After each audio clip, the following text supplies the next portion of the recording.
At Holy Child, we can find God's beauty in the mountains surrounding us, in the artwork on the walls and the poetry we memorize, and in the music we sing and play. Holy Child has instilled in me a love for art and for beauty. We bring to our students on our walls the works of the great masters of the Western tradition. One of the things I love about the main building is that the main hallway is lined with these high-quality reproductions of great works of art. And they've been carefully selected so that they represent certain time periods and they tell a story of that time period.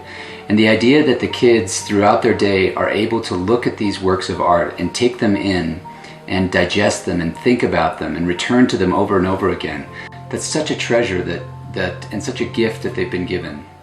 I'd like to talk briefly about this painting. This is called Snap the Whip. This is from Homer. Our art teacher, Mrs. D, chose this, and we love this painting. This is the introduction to our school, because if you look, there's that carefree joy that our students have that we want to keep. We like how it emphasizes a rural atmosphere. Of course, we love the red brick schoolhouse. And the painter painted this after the Civil War in America to bring about healing. And we just think it's a picture that shows us about healing of division, but also about real school spirit. This painting, The Return of the Prodigal Son by Rembrandt, pictures the gentle strength of a father's hand. You notice that the son's clothes are tattered and worn.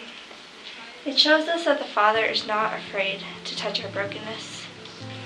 This painting was painted just months before Rembrandt's death, and it invites each of us to run home for our own return to the Father who is waiting for us. This painting is Washington crossing the Delaware.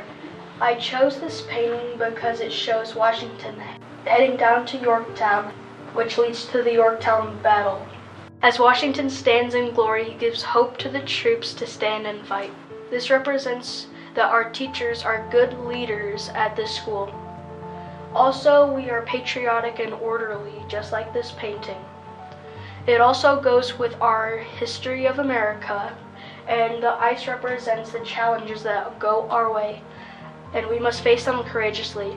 And as we do that, we do it by faith. Having art as part of the curriculum and part of the school, it really seems to be a bit of the heart of what we're doing. We have our spiritual life, we have our faith life, that's the soul, but in so many ways it feels like the art that is brought in the school through the studio art, through the art on the walls, through the music, through choir, through violin, it lifts our hearts, it lifts our soul, and it connects what they're learning to who they are, to themselves, and it lifts them to beauty. This painting by Marguerite, The Empire of Light, reminds me of the hope God gives me and how He is our light in the dark. When the world is overcome with shadow, He is our light, our anchor, our hope, and our love. When I see this painting, it reminds me of the hope and joy God gives me. Holy Child has taught me to look at art in a new way. Before I only looked at the literal. Now I look at both the spiritual and the literal. This painting called the Angelus stands out to me in many ways. One of the reasons it stands out to me is because it reminds me of our school, how we stop and pray the Angelus every day. It also reminds me of how we work hard to learn every day, and yet we still always find time to give thanksgiving to God.